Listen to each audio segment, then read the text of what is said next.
નવસારીના ઇન્સ્પેક્ટરને લાંચમાં આઈફોન માંગવો ભારે પડી ગયો.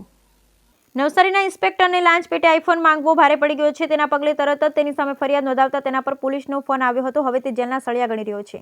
નવસારીમાં ધોલાઈ બંદર પર પોલીસ અધિકારી દિનેશ જમનાદાસ કુબાવત તેમની કામગીરી બજાવે છે. નવસારી જિલ્લામાં આવેલ ધોલાઈ બંદર ખાતે જતી બોટના માલિકોને છૂટક લાઇટ ડીઝલ ઓઇલનો પરવાનો ધરાવી વેચાણ કરે છે. આ કામના આક્ષેપિતે તેઓને અસલ પરવાનો લઈ પોલીસ સ્ટેશન બોલાવેલ અને તમારે છૂટક લાઇટ ડીઝલનું વેચાણ કરવું હોય તો મારો વ્યવહાર કરવો પડશે, નહીં તો ધંધો બંધ કરાવી દઈશ તેમ કહી હાલમાં નવો લોન્ચ થયેલ એપલ કંપનીના આઈફોનની માંગણી કરી. પરંતુ ફરિયાદી એપલ કંપનીનો આઈફોન આપવા માંગતો ન હોય એસીબીનો સંપર્ક કરી ફરિયાદ કરેલ. આ ફરિયાદ આધારે આજરોજ એસીબી ટીમે લાંચના છટકાનું આયોજન કરેલ.